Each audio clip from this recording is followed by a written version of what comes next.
La cascade traditionnelle, où on a l'habitude de voir casser des trucs, bing, boum, tout ça, c'est pas mon truc, moi, mais je ne décris pas, hein, c'est quelque chose qui intéresse quand même beaucoup de personnes. Mais on a tellement vu que les gens saturent aussi.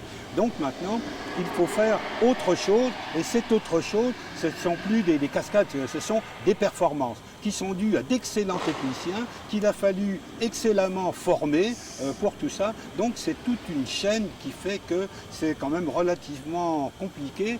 Mais quand on voit le résultat, et là on était quand même toujours dans l'angoisse, aussi bien que les gens de chez Disney, que mon équipe, pour se dire est-ce que ça marchait, est-ce que la mayonnaise va prendre.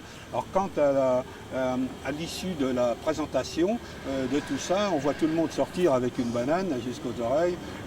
Là on a vu qu'on avait gagné. C'était un grand moment d'émotion.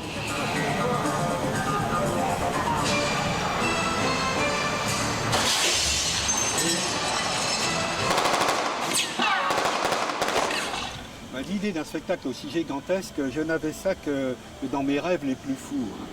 Et puis un beau jour, un coup de téléphone, et Disney Imagineering de Orlando me demande, à titre de consultant, de faire des propositions pour un spectacle mécanique.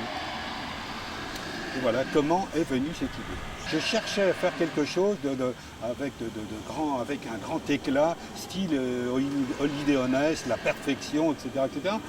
Et puis je voulais aussi faire un festival, créer un festival international de la cascade et des effets spéciaux. Quand Disney est venu, bon voilà, j'ai resoumis cette idée qui, je dois dire, a été acceptée avec enthousiasme.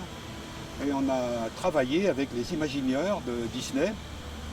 Imagineer, c'est un mot inventé par Walt Disney qui veut dire imagination plus ingénieur.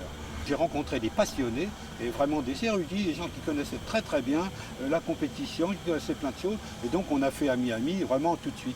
Et en parfaite symbiose, on a travaillé donc, sur ce concept.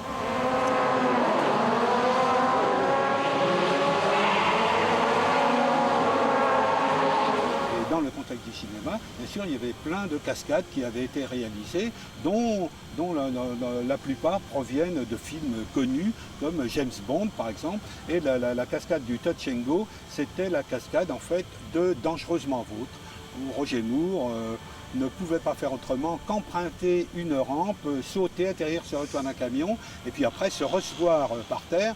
Alors dans le cinéma, évidemment, tout ça c'est coupé, mais là c'est du direct. Et ce direct faisait qu'on ne pouvait pas couper. Donc l'astuce a consisté à faire une réception spéciale, un airbag spécial, 2 ans de travail intensif, de fou,